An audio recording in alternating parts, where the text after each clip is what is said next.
Profezie della venerabile Marthe Robin o Martha Robin. Salve a tutti carissimi. Oggi volevo parlarvi di una mistica francese vissuta agli inizi del 1900. Nacque nel sud della Francia in una modesta famiglia di contadini. A 16 anni Marthe iniziò a soffrire di una misteriosa malattia nota come coma mistico. Col passare del tempo le sue condizioni si aggravarono fino ad apparire disperate. All'improvviso ricevette l'apparizione di Santa Teresina di Lisieux, che le rivelò che la sua ora non sarebbe giunta finché ella non avesse compiuto una precisa missione nel mondo. Da quel momento Marthe decise di offrire tutte le sue sofferenze a Gesù in segno d'amore per lui. Piano piano il suo corpo si paralizzò totalmente. Per 50 anni consecutivi Marthe si trovò nell'impossibilità di mangiare e di bere.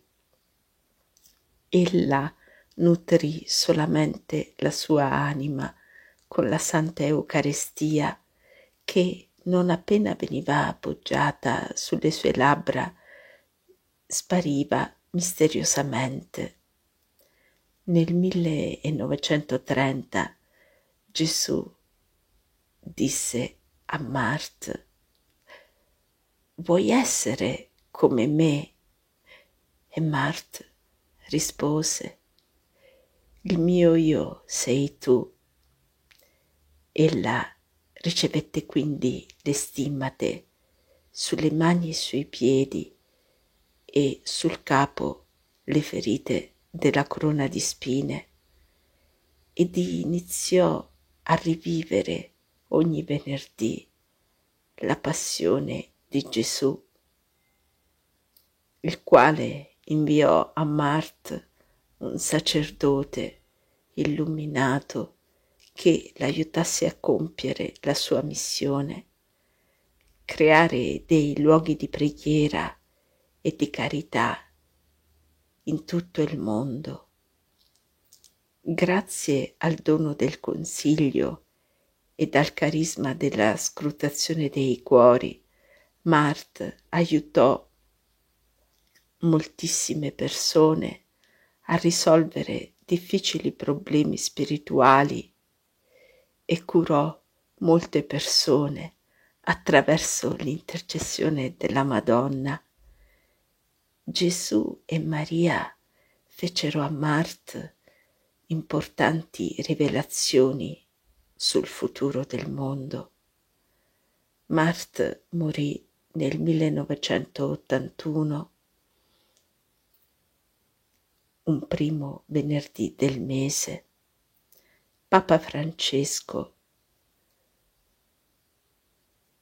riconoscendo le virtù eroiche di Marthe Robin, l'ha dichiarata venerabile. Riguardo alla continua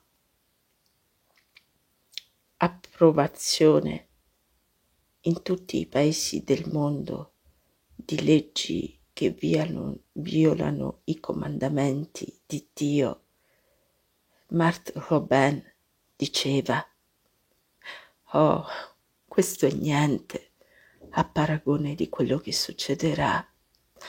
Voi non immaginate fino a che punto si cadrà in basso con l'approvazione di leggi che offendono Dio». Ella però aggiungeva: «Ma il rinnovamento arriverà e sarà straordinario, una nuova Pentecoste, come una palla che rimbalza dopo aver toccato terra. No, sarà molto più veloce, molto più alta di una palla che rimbalza. Gesù un giorno rivelò a Mart: mi diverto con i progetti degli uomini. La mano destra prepara miracoli ed il mio nome sarà glorificato in tutto il mondo. Più la terra sarà ostile a tutto ciò che è soprannaturale, più io mi compiacerò di schiacciare l'orgoglio degli empi. Il fatto sarà tanto più ammirabile quanto più sarà straordinario. Al posto e al luogo del trono della bestia saranno innalzati 2 troni gloriosi, quello del Sacro Cuore di Gesù e quello del Cuore Immacolato di Maria. Si riconoscerà che né il potere umano, né i demoni, né il genio dell'industria potranno porre fine alla guerra, ma questa si concluderà soltanto quando la riparazione sarà realizzata. Oh, abbi coraggio, Mart, perché il regno di Dio si avvicina. Incomincerà con qualcosa tanto improvvista che inaspettata. Ci sarà una nazione che cadrà molto, molto in basso, più in basso delle altre nazioni, a causa del suo orgoglio e dei cattivi capi che avrà scelto. Avrà il naso nella polvere, non ci sarà più nulla, ma nella sua angoscia si ricorderà di Dio. Allora griderà verso di Lui ed è là che la Santa Vergine verrà a salvarla. Questa nazione troverà allora la vocazione di figlia maggiore della Chiesa, sarà il luogo della più grande effusione dello Spirito Santo ed invierà di nuovo missionari in tutto il mondo.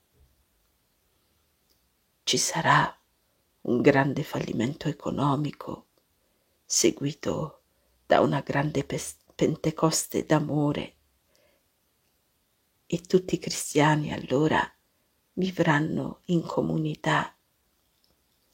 Mart descrive in questi termini la Madonna. La Santa Vergine mi si mostra in piedi, con le braccia aperte, in un gesto molto materno, un gesto di accoglienza. Questa Vergine chiude un'epoca, quella dei richiami supplichevoli degli ultimi secoli, un periodo in cui l'umanità si è dimostrata sorda verso gli appelli, verso la descrizione di tutto ciò che sarebbe avvenuto se l'umanità non si fosse convertita, come rivelato dalla Madonna nel corso delle molteplici apparizioni in Francia e altrove. Si aprirà il tempo della misericordia traboccante di Dio in favore dei suoi figli che non hanno compreso né avvertimenti né ammonimenti, non avendo ascoltato i richiami divini. L'umanità è andata incontro a tutta una serie di eventi spiacevoli annunciati dalla Santa Vergine, ma la misericordia di Dio è instancabile e la Santa Vergine, senza tener conto delle nostre colpe, si fa espressione e sacramento della misericordia di Dio. Il suo volto è di una bellezza incomparabile, dolcemente luminoso. La Santa Vergine mi meraviglia per la sua bellezza, per il suo atteggiamento, per i suoi gesti, e la attira, afferra, rapisce. Vedendola non si pensa di cadere in ginocchio, ma di volare verso di lei, non per chiedere, ma per esprimere un sentimento di riconoscenza e di amore. Mamma cara, noi, vostri figli, sappiamo bene che ci amate e che volete esaudirci. I nostri cuori siano il vostro riposo, mamma cara. Una luce dolcissima emana dalla Santa Vergine, soprattutto dal suo volto, e la avvolge con discrezione, come un velo di luce. Esprime fiducia, tenerezza, bontà, misericordia, potenza e pace. Nel suo gesto di speranza è innanzitutto mediatrice tra Dio e noi. Unisce la terra al cielo, perché l'uomo ha perduto la sua via, malgrado le suppliche, gli avvenimenti, gli ammonimenti riguardo a tutto ciò che si abbatterà presto sul mondo se esso non si convertirà